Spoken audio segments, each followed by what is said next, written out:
Pertanyaannya, doa itu siapa yang menetapkan? Allah juga. Jadi saya bisa doa, takdir juga nggak? Takdir. Tuh, jadi jangan sok dulu ngomong, kalau gak doa gua nih gak jadi nih. Jadi kalau ada orang seharusnya mati, digeser, mungkin pindah, mungkin ada yang kena samping kiri kanannya. Ini bukan hanya dengan ilmu kun nur, tapi ada kun nar. Pernah dengar tumbal nggak Ustaz? Ya. Tumbal itu nar dia. Dia pakai kun juga, pakai nar. Biasanya orang kalau menyembah setan, mau bikin rumah, mau bikin villa, mau bikin resto, mau bikin usaha, dia mengabdikan diri kepada setan. Kun juga, kan setan pakai kun juga. Tapi nar. Nanti ada tumbal-tumbal. Seharusnya dia yang mati, tapi yang mati siapa? Ya, orang-orang sekitarnya. Tuh, dalam ilmu setan aja ada, di alih-alihan, apalagi dalam ilmu nur. Sallallahu ala Muhammad Sallallahu alaihi wasallam. Saya akan membedah dua ayat ya. Surat Ghafir, surat 40 ayat 67. Surat Ghafir,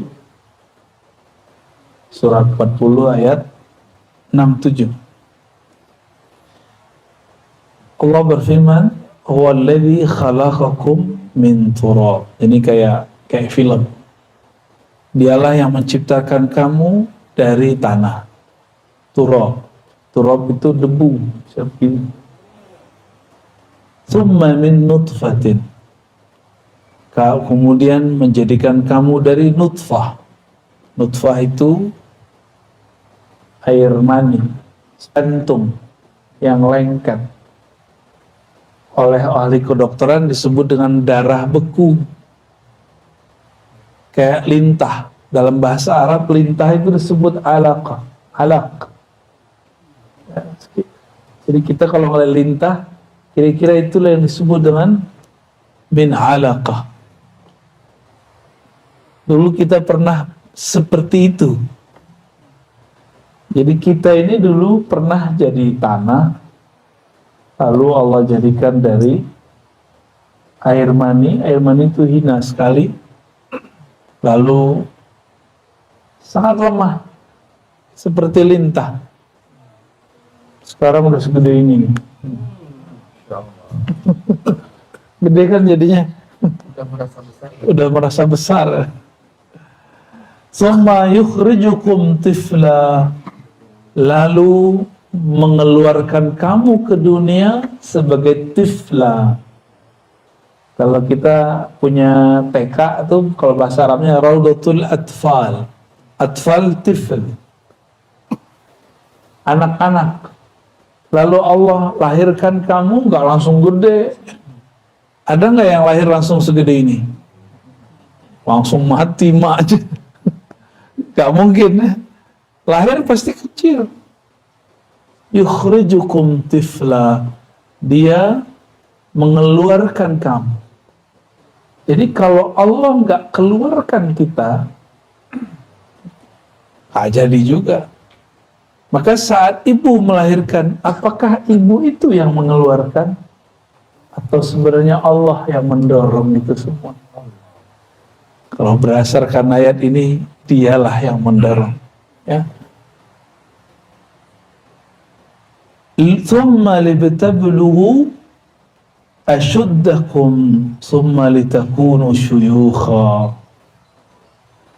Lalu menjadikan kamu matang, dewasa.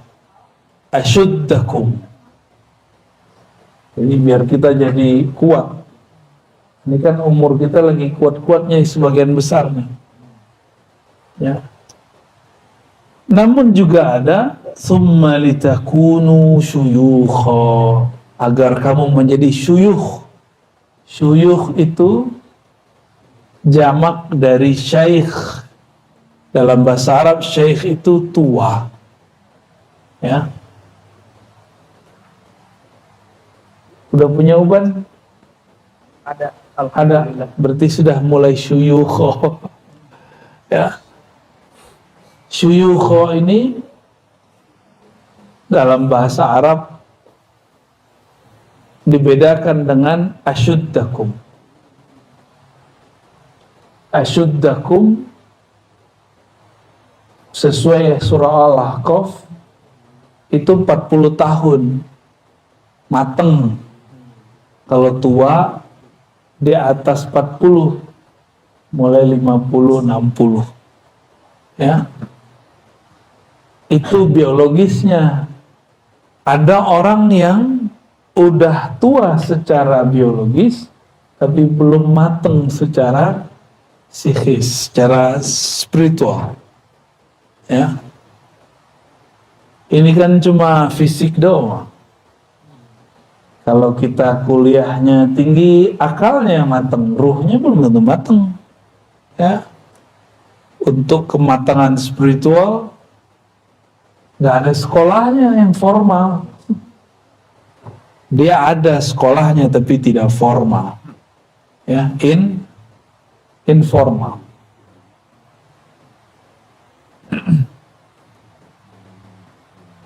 Nah, lalu Allah mengatakan wa minkum may yutawaffa min qabl.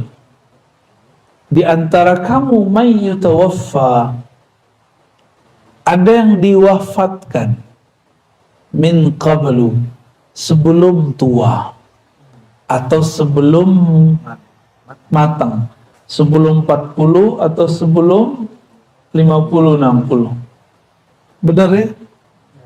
Kawan kita ada yang meninggal waktu masih remaja, ada yang meninggal masih anak-anak, bahkan ada yang meninggal waktu masih bayi. Ya. Kawan saya sekelas habis merantau dari apa namanya itu, daerah Pelabuhan Ratu, Sukabumi, pulang-pulang mati. Ada kami mau masuk kuliah, saya masuk kuliah kemana, dia masuk kuliah kemana. Ketika tes harus benerin gigi dulu, cabut giginya, pendarahan, mati. Padahal itu paling pinter di kelas kita. Kalau ceramah suaranya kayak Kiai Zainuddin. Ada yang meninggal sesaat sebelum skripsi. Ada yang meninggal udah skripsi, udah siap-siap mau berangkat, mau wisuda, tahu-tahu tabrakan. Lengkap, misalnya. Jadi suka-suka Allah ya. Maka disebutkan kalimatnya, wa minkum may yutawaffa min qabl. Di antara kamu ada yang disempurnakan rezeki hidupnya. Maka wafat bahasa Arab itu artinya wafa'ur rizq, disempurnakan, dihabiskan rezeki fisiknya. Itu disebut dengan wafat. Jadi wafat itu bukan bahasa Indonesia, wafat itu bahasa Arab. Ya, wafa, ya, aufu bil uqud, sempurnakanlah janjimu, transaksimu. Nah, yutawaffa yang disempurnakan, yang dilengkapkan. Apa yang dilengkapkan? Yang dicukupkan rezekinya. Ini nggak usah khawatir masalah rezeki. Kata Nabi SAW, la yamutanna ahadukum, ya, tidaklah kamu mati hatta yustawfa rizquh, sampai rezekinya disempurnakan. Ya. Sampai rezekinya itu habis. Artinya apa? Sebenarnya tidak ada orang akan ketukar rezeki. Nggak ada. Kalau faham bab begini, ada nggak iri dengki? Nggak ada. Takut nggak mati? Ngapain takut lagi? Emang udah bagiannya, udah jatahnya. Ya, udah jatahnya.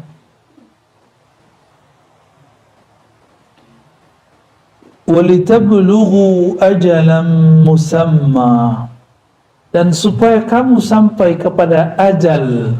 Jadi ajal itu bahasa Arab, artinya time, waktu. Musamma, yang sudah disebutkan, itu secara harfiah. Musamma juga berarti yang sudah ditinggikan. Maka umur itu ada umur biologis, ada umur akal,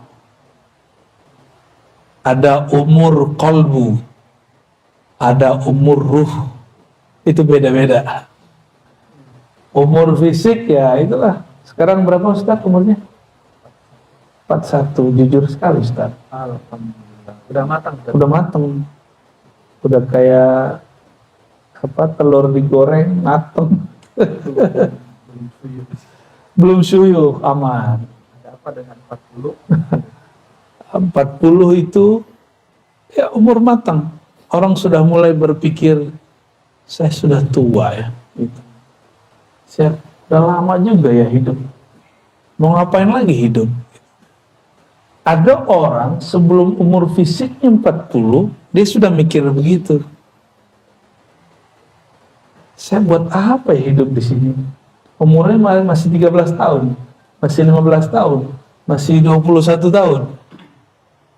Nah, orang-orang begini, dia sudah 40 tahun secara kolbu sebelum fisiknya. Kalau 40 tahun akal ya kemampuan intelektual, kemampuan kematangan akal pikiran. Ya pasti beda lah orang yang kuliahnya S1, S2, S3. Tapi itu baru normatif. Banyak kok orang yang S3 tapi nggak mateng juga banyak. Jadi jangan tertipu oleh gelar-gelar ya. Itu kan cuma formalitas. Udah lihat belum sarjana itu pengen dihargai kesarjanaannya. Gue loh dokter, gue loh magister, saya lah sarjana. Oh banyak yang begitu. Ternyata kerjaan dia nggak sesuai dengan gelarnya, tapi masih pengen dihargai gelarnya. Oh banyak yang begitu. Dia sedang menjadi bukan dirinya sendiri. Umurnya kolbu adalah kematangan dalam melakukan zikrullah. Karena zikir kolbu itu membuat seseorang tenang. Maka orang yang matang secara kolbu, dia matang dalam mendapatkan ketenangan. Jadi dia tahu cara pola-pola menenangkan diri. Ya, ada orang udah doktor atau udah direktur atau sudah matang lah. Tapi ketika ada masalah dia nggak bisa menenangkan dirinya. Ya, dia nggak bisa menenangkan dirinya. Gampang panik. Nah orang-orang seperti ini berarti kolbunya belum matang. Gampang panik, gampang rusuh. Ya. Hati-hati loh, jangan gampang rusuh. Jangan gampang rusak-rusuk, itu mempengaruhi orang sekitar kita. Maka kalau sakit, yang tenang-tenang. Ya. Ada orang sakit, tenang. Ada yang sakit, mana yang bikin kita rusuh? Yang nomor 2 ya. Penyakitnya biasa tapi ekspresinya berlebihan ya. Itu maksudnya saya sendiri ya.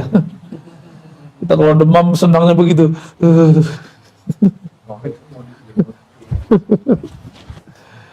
Baik. Tapi saya juga mau menjelaskan hal yang lain di sini. Tadi ada umur ruh. Umur ruh itu ma'rifatullah. Ajal musamma ajal waktu musamma yang sudah dinaikkan.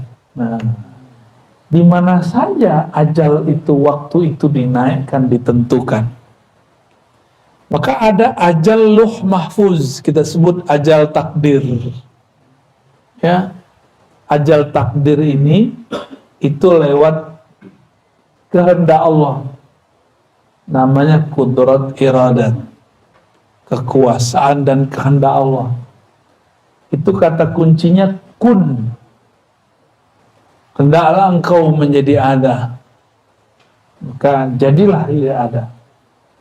Jadi mengalir dalam diri kita fayakun. Kalimat Allah kun fayakun. Umur ini menjadi umur fisik, umur akal. Ini tertulis di Lauh Mahfuz. Tapi ada yang ini bisa dirubah dengan doa. Geser dikit aja. Atau hujan. Ada namanya doa mengalihkan hujan. Kalau bahasa kita apa? Pawang. Pawang tuh nggak horor-horor amat. Rasulullah itu ahli pawang hujan. Ya. Bukan hanya menjauhin hujan, datengin hujan juga. Jadi suatu kali ada orang datang kepada Rasulullah SAW. Apa kata mereka? Wahai Rasulullah, kami pacaklik, tolong doakan hujan. Hadis Sahih Bukhari Muslim. Nabi lagi khutbah, maka Nabi langsung angkat doa. Ya Allah, turunkan hujan. Bener, hujan gak berhenti-berhenti. Kan dia doanya begitu. Coba kalau dia doa, wahai Rasulullah, doakan turun hujan yang bermanfaat bagi kami. Nah, itu beda tuh.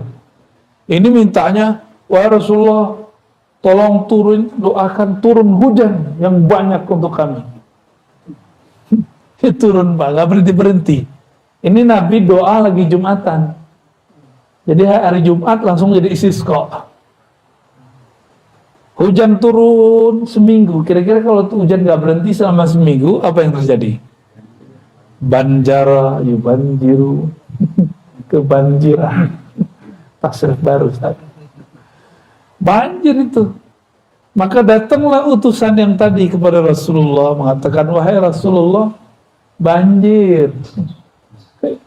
Akhirnya Nabi lagi Jumatan, ini ridanya tadi dipakai di kanan, sekarang dipindah ke kiri. Ini simbol. Jadi doa itu kadang ada simbol-simbolnya.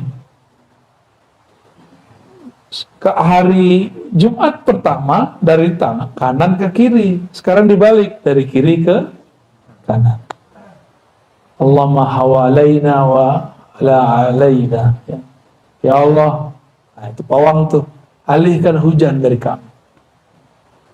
Hujannya bukan berarti hujannya nggak ada, hujannya pindah. Takdir hujannya turun, iya, tapi dia beralih, gitu aja bedanya. Dia beralih ke hutan kah, ke padang pasir kah. Nah, takdir kita itu bisa digeser, tapi nggak bisa hilang. Ya. Maka ada orang yang seharusnya sudah mati, digeser, kenalah keluarganya yang meninggal. Bisa begitu. Dengan apa Allah merubah? Lagi-lagi dengan kunnya, dengan iradahnya. Innama amruhu idza arada syai'an ayyakula lahu kun fayakun. Seharusnya sudah mati, tapi Allah bilang kun berikut.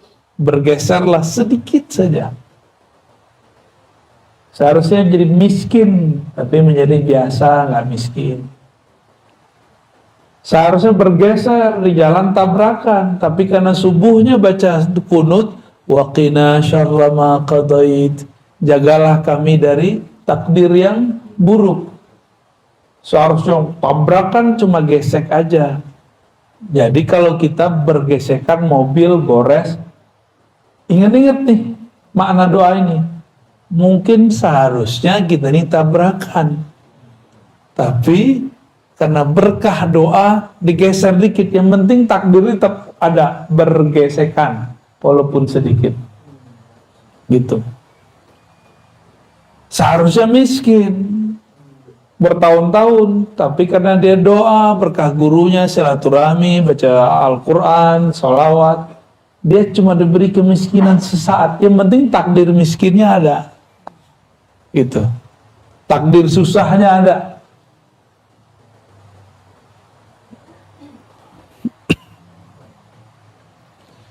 Ini takdir boleh disebut takdir luh mahfuz. Apa artinya luh mahfuz? Luh mahfuz, luh artinya papan. Tapi bukan papan ya, tempatnya luh lembaran atau tempat menulis takdir-takdir manusia, dan itu mahfuz. Itu dijaga langsung oleh Allah. Kalau bukan Allah yang merubah, dia nggak berubah. Ya. Inilah makna hadis Nabi.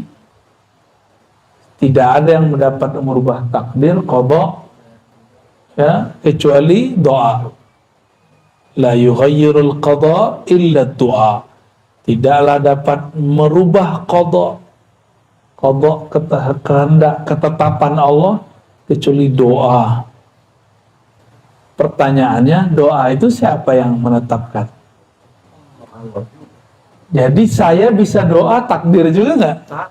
Tuh, jadi jangan sok dulu ngomong. Kalau gak doa gua nih gak jadi nih. Saya kan pernah cerita tuh, dulu kita naik bus. Di samping saya ini, saya di tengah-tengah. Ketika kita malam-malam, saya lagi tidur. Tiba-tiba pas pertigaan ada truk hantam samping kiri, pas di samping saya, di Jawa Tengah tuh. Akhirnya bus kita bergeser gitu, gitu, berhenti. Untung nggak oleng. Tiba-tiba ada seorang ibu-ibu nyeletuk depan. Kalau bukan karena saya sholawat, ini bus pasti hancur. Oh, GR dia. Banyak orang-orang GR di dunia, ya. Cuma karena zikir-zikir dia yang cetek itu, dia merasa karena zikirku. Ya. Jangan-jangan kita ini merasa sukses karena cuma baca surah Al-Waqiah. Ya, jangan-jangan kita merasa sukses karena sholawat-sholawat kita yang belum tentu diterima itu, yang belum tentu tulus. Jangan-jangan. Ya.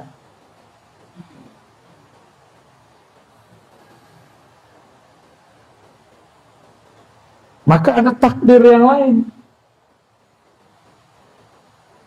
Umur umat Nabi Muhammad, kata Nabi, umur ummati ma baina 60 ila 70. Umur umatku hanya antara 60 sampai 70. Ini hadis sahih ini. Maaf nih Pak Haji Koko, udah berapa Pak?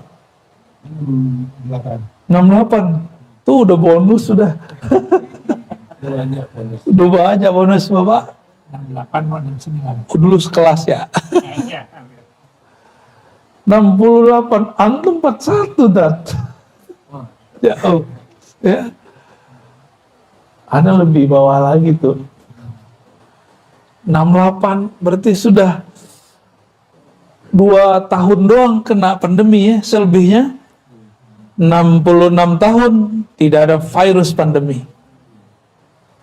Cuma kadang-kadang orang seumur Bapak ini di luar sana, karena hanya pandemi, itu ngeluhnya nggak tanggung-tanggung, seakan-akan 60-an tahun yang lalu itu susah terus.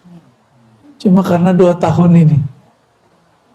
Betapa manusia gampang melupakan jasa-jasa Allah Subhanahu wa ta'ala. Ya. Tadi ada takdir luh mahfuz, geser dikit dengan iradah. Geser dikit dengan apa?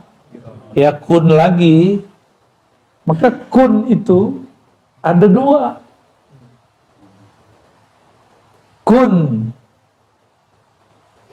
Kafnya itu dalam ilmu huruf diartikan kamal, kesempurnaan. Nun ini bisa kesempurnaan nur, bisa kesempurnaan nar.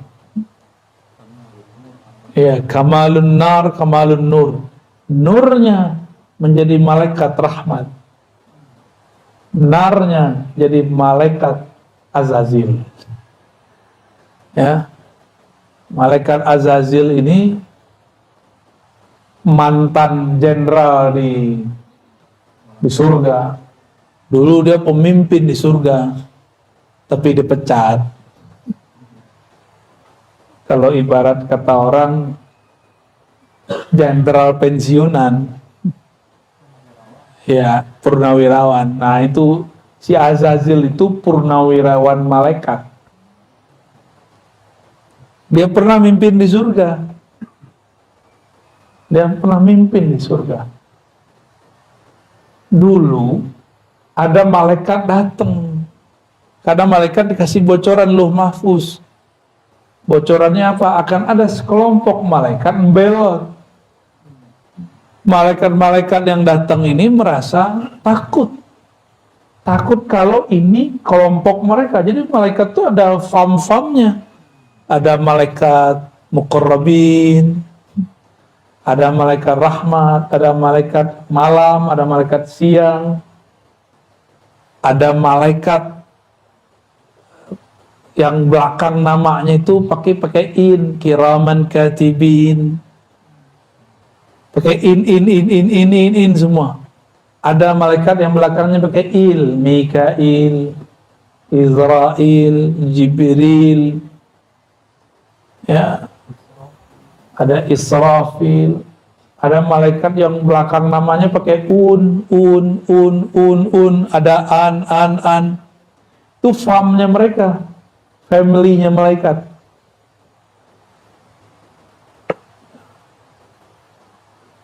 Malaikat-malaikat ini datang kepada jenderalnya malaikat zaman itu, panglimanya, pemimpinnya. Datang minta doa karena si malaikat yang ini nih, yang di tengah surga ini, zikirnya paling banyak, ya, zikir paling banyak, doa paling mantap. Apa ada kata mereka? Wahai Azazil, doakan kami. Katanya di Lauh Mahfuz ada sekelompok malaikat akan belot. Apa kata si Azazil? Baik, aku doakan kalian dapat hidayah. Ya, hadakumullah. Semoga Allah memberi kalian hidayah. Tapi dia lupa mendoakan dirinya. Ya, seperti kelompok-kelompok yang sekarang sama aja. Ngomong belagu amat. Allah yahdik. Ya. Semoga Allah beri hidayah kamu. Hadakumullah. Kalau doa tuh mulai diri kita dulu. Hadani Allah wa iyyakum. Semoga Allah beri hidayah aku dan kamu. Gitu kalau doain orang, ya. Jangan hanya orang yang didoain. Si iblis ngerasa saya bakal selamat dengan zikir saya. Maka kalian saya doakan berkah zikir ini selamat. Saya nggak perlu doa.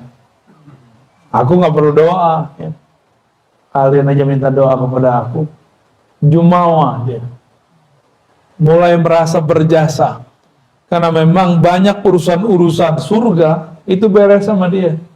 Azazil ini rapinya bukan main. Sayapnya sangat banyak. Jumlahnya sama dengan jumlah sayap Jibril.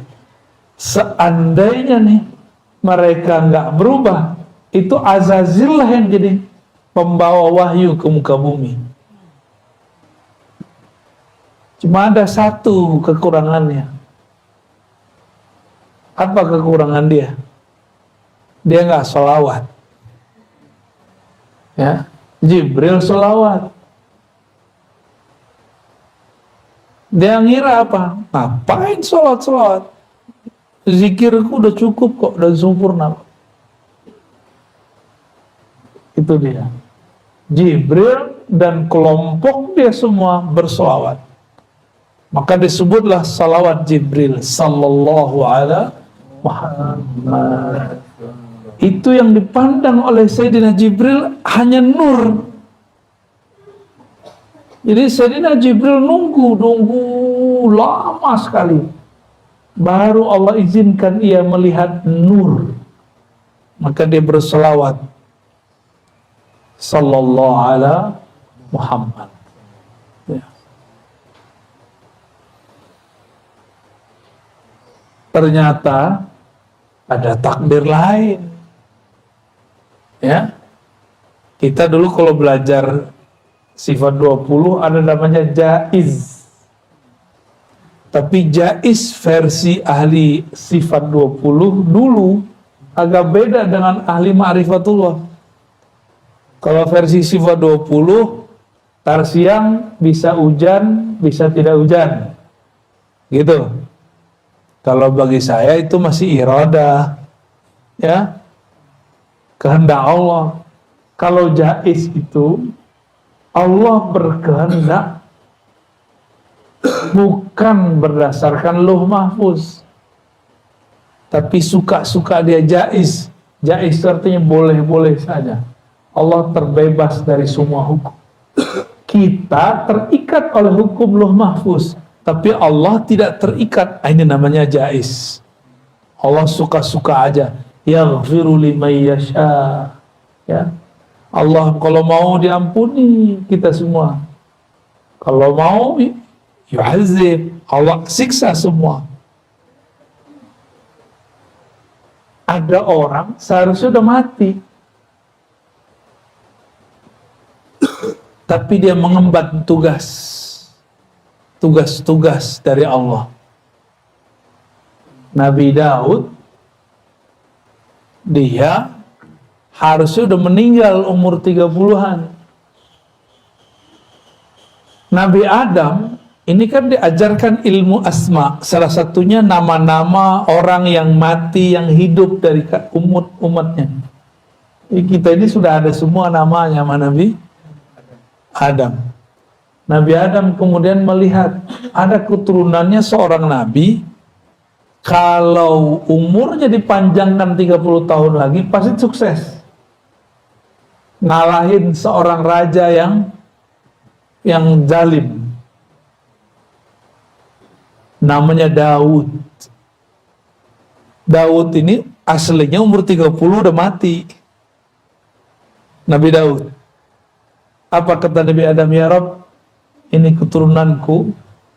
Jadi takdir itu ternyata ada 2 cabangnya. Selalu begitu. Jadi takdir 2 cabangnya. Takdir mati, takdir hidup. Takdir baik, takdir buruk. Begitulah terus. Nabi Adam melihat takdir dia kok mengarah ke yang buruk, mati. Jadi ilmu takdir itu ada dalam ilmu asma yang dimiliki oleh Sayyidina Adam. Yang mana iblis pun gak punya ilmu itu. Azazil gak punya ilmu itu. Akhirnya Sayyidina Adam mengatakan, ya Rabb, aku punya 30 tahun umurku sudah terlalu panjang. Tolong serahkan ini untuk keturunanku. Namanya Daud. Jadi Nabi Adam itu laki-laki tapi feminin. Benar gak? Nih anak nih kepleset masuk kolam. Yang terjun turun itu ibunya, bapaknya mana gitu doang. Itu kejadian Pak ya. Waktu saya main-main ke tempat rekreasi, itu ada kolam. Kolamnya bukan kolam sih, air terjun, terus ada air genangan di situ. Anak-anak pada mandi. Salah satu dari pengunjung bawa anaknya kecebur. Ada suaminya, ada istrinya, bapak ibunya. Ibunya yang nggak bisa berenang masuk ke dalam. Tambah repot. Tapi namanya dia ngelihat anaknya, dia langsung turun. Suaminya, buka baju dulu ya, repot. Seharusnya kan dia langsung masuk. Naruh handphone dulu, ya salam. Udah kelelep tuh anak. Dia masih pakai logika akalnya, rasionya. Kalau seorang ibu kan enggak. Nabi Adam itu bapak iya, ibu iya. Sayyidatuna Hawa, Siti Hawa, emaknya siapa? Nabi Adam. Bapaknya siapa? Nabi Adam. Jadi Nabi Adam itu emak iya, bapak iya. Secara tugas, secara kelamin ya laki-laki. Begitu Nabi Adam. Jadi beliau ini nabi yang maskulin tapi punya sifat feminin. Keibuannya itu ada. Maka dia serahkan umurnya sebagian untuk Nabi Daud. Ketika sudah di bumi, Nabi Adam sudah lama juga ya, hampir 1000 tahun di bumi. Datanglah kawannya Israel. Kan temenan nih mereka nih, ya. Biasanya Israel kalau mau cabut nyawa lapor dulu, Bro Adam, anak keturunanmu mau cabut dulu nih. Dan dulu namanya, oh ya sudah, lanjut. Itu Nabi Adam didatangin oleh Israel. Israel udah lama nggak datang, udah kerja sendiri aja. Tiba-tiba Israel bilang, "Hei Adam, udah habis nih, udah habis. Udah end, udah habis waktumu." Kata Nabi Adam, yang sembarangan, saya masih punya jatah 30 tahun lagi. Kata Israel, "Adam, di catatanku udah habis, udah nggak ada, umur sekian ada mati." Nabi Adam ngotot, enggak, umur saya masih 30 tahun lagi. Maka Israel baliklah kepada Allah, nanya, "Ya Rabb, ini gimana ceritanya? Ini SK main-main kayaknya nih. SK nggak beres nih." Ngadu kepada Allah, Allah bilang, itu Adam lupa kasih tahu dia, ingetin dia. Lupa apaan? Dulu dia pernah memberikan umurnya 30 tahun untuk keturunannya Daud. Nabi Daudnya belum lahir secara fisik, tapi sudah ada namanya di Lauh Mahfuz. Jalan takdirnya sudah ada. 2 jalan takdirnya, mati itu lanjut. Nabi Adam gunakan hak jaiznya sebagai hamba Allah, karena Allah punya hak jaiz yang sangat sempurna. Nah, nabi-nabi ini diberikan sebagian-sebagian. Kalau doa aja nggak cukup, ini harus dia pakai hak jaiznya dia. Jadi Allah yang maha mutlak, tidak terbatas. Ini bisa kita minta request lebih dari doa.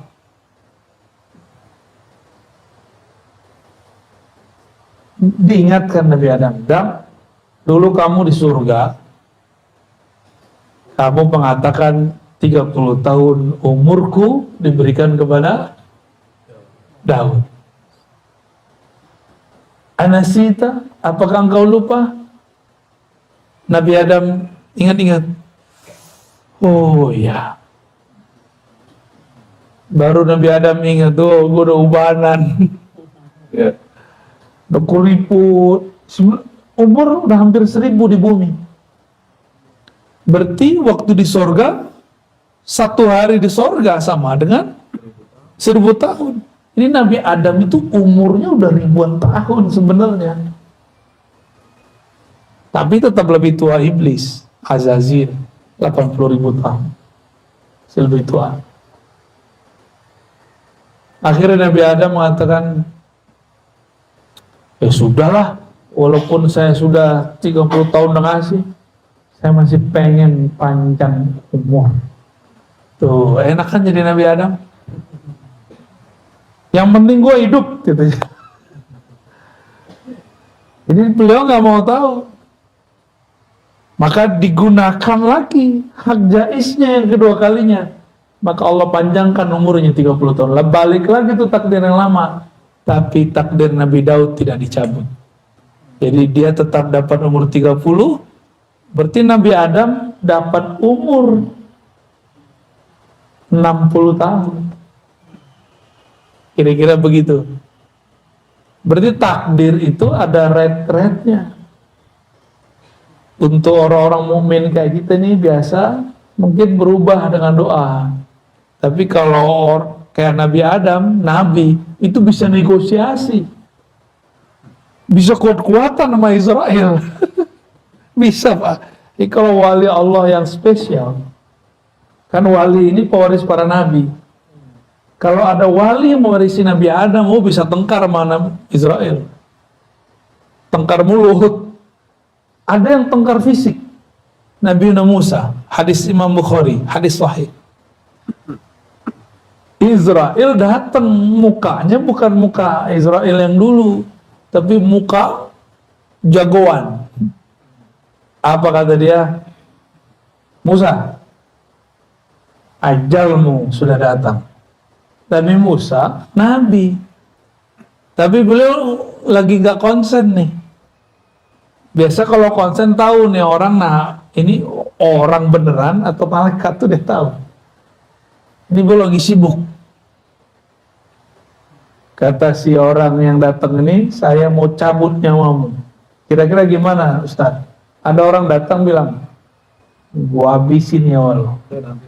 Nanti dulu. Kejawarannya keluar. Ya, tunggu dulu. Ya. Keluar dulu semua silat Sundanya. Silat, apa namanya? Priangan. Ada nama silat ya? Banyak silat di tanah Sunda ini, banyak silat. Silat lidah ya. Itu Nabi Musa dulu waktu ada orang-orang Fir'aun jahat dipukul sama dia langsung mati. Ini ada malaikat nyamar jadi orang, jadi jawara, mirip kayak musuhnya yang dulu. Ditonjok, copot matanya. Tapi kan itu jelmaan, yang malaikatnya nggak copot, tapi jelmaannya seperti copot. Copot Pak, habis matanya. Kuatnya Nabi Musa tuh, tengkoraknya langsung pecah itu. Itu di hadis Sahih Bukhari disebutkan oleh kelompok ingkarus sunnah. Dia nggak percaya hadis ini, dia nggak tahu hakikat malaikat. Ini yang rusak cuma jelmaannya, malaikatnya nggak rusak. Ya. Itu Nabi Musa. Makanya Nabi Musa nambah lagi umurnya itu. Jadi nabi-nabi, wali-wali itu bisa request, bisa jontok-jontokan sama malaikat maut. Gue belum pengen mati gitu. Bisa begitu. Wali itu nggak mau mati, sama dengan nabi nggak mau mati. Berarti ada tugas yang belum selesai. Tugasnya dari Allah. Berarti si malaikat maut pakai SK Lauh Mahfuz. Kalau nabi, wali pakai SK Jaiznya Allah. Jaiznya Allah isinya rahman, rahmat, kasih sayang. Ar-Rahman alal aristawa. Dan takdir itu tertulisnya bukan di Lauh Mahfuz, tertulisnya di Arasy. Jadi takdir arsiyah, ada takdir Lauh Mahfuz. Lauh Mahfuz di atas langit ketujuh. Kalau Arasy di atasnya lagi, dan Arasy mencakup alam semesta. Ada lagi takdir yang di atas itu, masih panjang, itu suka-suka Allah ya. Jadi Allah nih nggak boleh diatur siapa-siapa. Misalnya nih, udah ada takdir ditulis, Allah nggak terikat dengan takdir itu, kita yang terikat takdir itu, gitu. Orang-orangnya Allah, bahasa Arabnya ahlullah, orang-orangnya Allah, keluarganya Allah, dia nggak terikat dengan Lauh Mahfuz, dia terikatnya dengan jaiznya Allah. Jaiznya Allah itu ada bentuknya syafaat, ada bentuknya hadiah. Tapi hukum sunatullah kan tetap nggak boleh berubah. Dia cuma geser doang. Jadi kalau ada orang seharusnya mati, digeser, mungkin pindah, mungkin ada yang kena samping kiri kanannya. Ini bukan hanya dengan ilmu kun nur, tapi ada kun nar. Pernah dengar tumbal nggak Ustaz? Tumbal tuh nar dia. Dia pakai kun juga, pakai nar. Biasanya orang kalau menyembah setan, mau bikin rumah, mau bikin villa, mau bikin resto, mau bikin usaha, dia mengabdikan diri kepada setan. Kun juga, kan setan pakai kun juga. Tapi nar. Nanti ada tumbal-tumbal. Seharusnya dia yang mati, tapi yang mati siapa? Ya, orang-orang sekitarnya. Tuh, dalam ilmu setan aja ada, di alih-alihan, apalagi dalam ilmu nur. Gitu, ya. Ini kita sekedar membuka-buka sedikit aja nih, biar selama ini yang kita sudah tahu ternyata bagian dari rangkaian ilmu kun.